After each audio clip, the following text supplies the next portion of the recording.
Good morning, no? Welcome back ulit sa aking channel. Ngayon, pag-usapan naman natin, paano ko ba natanggap na wala na akong thyroid? Or hindi na ako makakabalik sa dati? No? Ngayon, may tinitake na akong levothyroxine. Andyan na yung pagiging, tamad minsan, low energy. So, tara, share ko sa'yo. Marami rin namang binago ang thyroid problem sa buhay ko, no? Hindi ko naman maililihim yan. Andyan yung mood swing, syempre yung praning ka rin dahil nag-iisip ka eh. Ano ba, delikado ba tong kondisyon ko? Masyado na yata akong anxious or inaatake na ako ng anxiety, panic attack, something like that. No? Yan ang mga pumasok sa isip ko nung na-diagnose ako ng hyperthyroidism. Nung una, pag nag-take ako ng Topdin, okay na ba ako? Gagaling na ba ako? Makakabalik ba ako sa normal? Ang iniisip ko, yes. Akala ko pag natapos ko yung 3-6 na buwan na gamutan, akala ko okay na. Akala ko back to normal na. Pero ang sagot, hindi pala. Hindi po pala nangyari ang gusto kong mangyari. No? Hanggang sa umuulit na yung hyperthyroid ko. Andyan na yung medyo mainitin yung ulo mo nung hyperthyroid ka. Medyo nai-emotional naman ako. Tapos dumating din yung time na medyo pa ako no, in denial na hindi, pagkatapos ko to, okay na to. Baka na magalang naman yung thyroid ko. Baka naman pag ininuman ko ng Topdin to hanggang sa pinakamaliit na dosage okay na ako.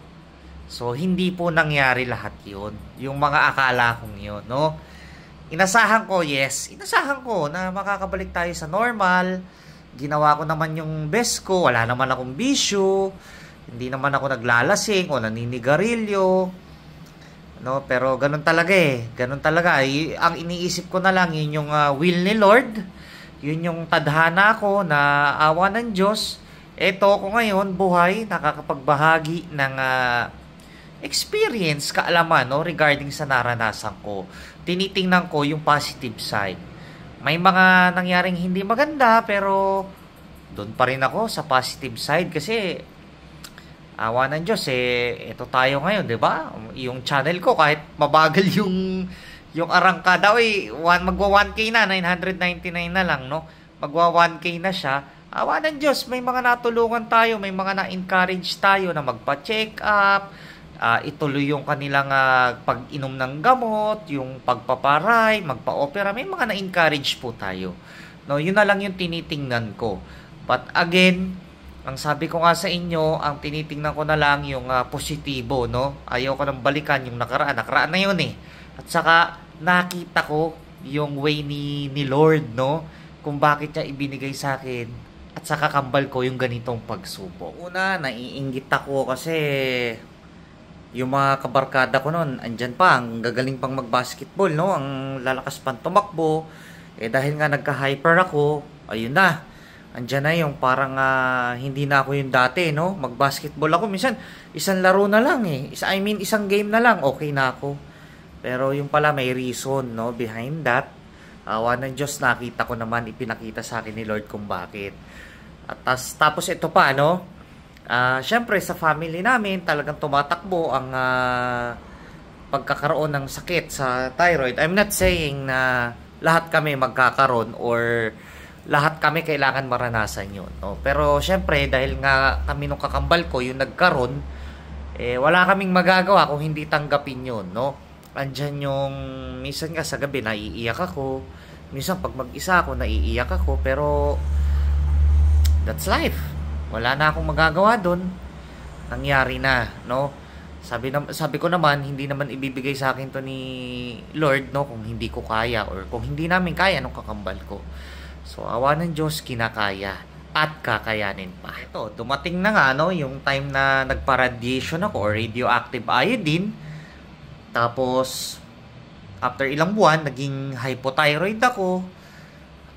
Yun nga, binago na naman ang pagkakataon, yung pakiramdam ko, no? Andyan yung antuking ka, tinatamad ka, yung wala kang energy, may brain fog, ayan, nararanasan ko yung mga ganyan-ganyan. Pero syempre, dahil nga, naintindihan naman natin, pagsubok yun eh. Bakit hindi ko tingnan ulit yung pagiging positibo ng sitwasyon? Eh di mag-vlog ako or gumawa ulit ako ng mga videos tungkol naman sa hypo para maibahagi ko sa atin, sa mga kababayan natin na dumaranas din ng kagaya ko na may hypothyroid, no? Awa ng Diyos, okay naman. Mayroon akong magandang pamilya, mayroon akong magandang karera. Diba? Nakatira ako sa maayos na lugar. Sa bahay namin na punong-puno ng love, no? Dumating 'yan. I'm happy. No, hindi ako nagpapaka-plastic. I'm happy. Kahit sabihin mong naging ganito yung kalagayan ko. Able pa rin ako na mag-exercise, mag-alaga ng anak ko, magtrabaho, okay pa rin. Kahit sabihin mong may mga pagkakataong hindi ako okay. No, so pakiramdam ko naman wala namang problema eh. Yun nga lang, syempre andyan yung tumaba yung mukha mo, nagkaroon ka ng beer belly, may mga ganon, pero awa ng Diyos, 'di ba? Nakita ko kung ano yung purpose ko because of God, no? Naituro niya sa akin, no? Parang isang click, eto ka, eto ang gagawin mo, ito ang dadaanan mong landas, no? Meron kang problem sa thyroid, wala ka ng thyroid, eto ang landas mo.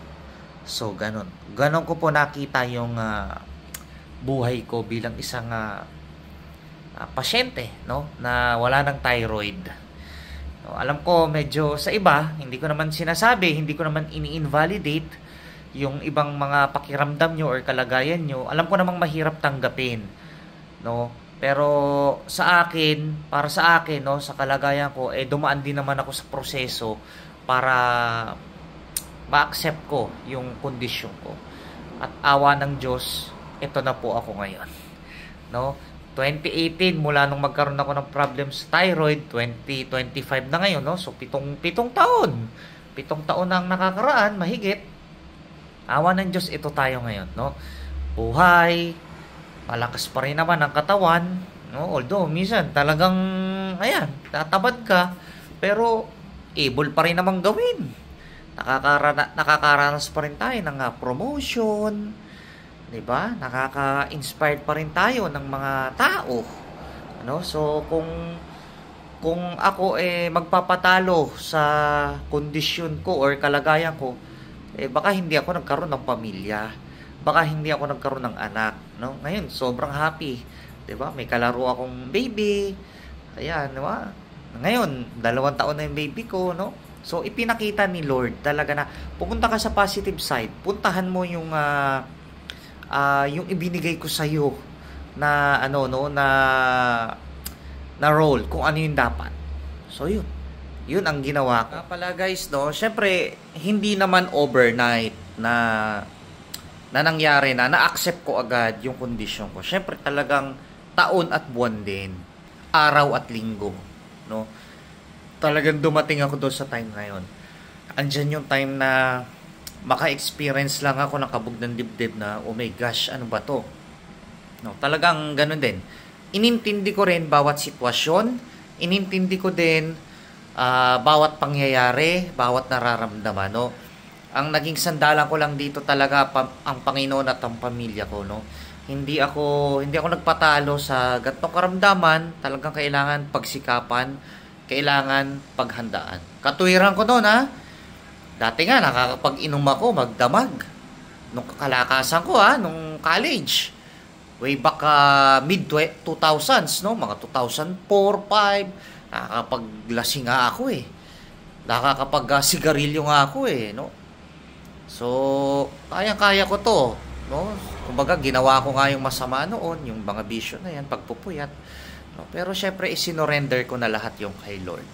Hindi ko na siya dapat balikan or sisihin. Pero ito, ang kalagayan ko ngayon, sobrang thankful ako kay Lord at sobrang grateful ako kung ano ang meron ako. No? So, may nagbago. Yes, maraming nagbago. may binago, no? Pero hindi 'yon dahilan para huminto tayo. Nandito tayo para gampanan ang purpose na ibinigay sa atin ni Lord at para makatulong sa kapwa, makapagbahagi ng kaalaman kahit sa simple at pinakamaliit na bagay. Kay Lord, walang maliit, walang malaki. Basta gumagawa po tayo ng tama at basta ginagawa po natin kung ano ang dapat. Thyroid problem, nakaka-frustrate, nakakatakot, nakakatamad, nakakalungkot. Pero lahat yon salita lang. Lahat po yon ang lampasan ko at alam na alam ko malalampasan nyo rin. Hindi po ako nawawala ng pag-asa. Sana ganun din po kayo. Manalangin po tayo at nawaya makamta natin ang dapat. Huwag po kayong matakot. Huwag po kayong mawawala ng pag-asa. Tingnan nyo kung sino yung mga naniniwala sa inyo. Tingnan nyo kung bakit tayo nandito. Tingnan nyo ang positibong ginawa sa atin ng Panginoon. Okay? Mag-aayos na ako at papasok na ako sa trabaho. So hanggang sa muli, maraming salamat po sa inyong walang sawang pagsuporta. Nawaya dumami pa po tayo na maging positibo sa buhay at nawaya dumami ang kagaya natin na nagbabahagi ng iba't ibang kaalaman pagdating sa ating kondisyon. Maraming salamat and happy weekend everyone.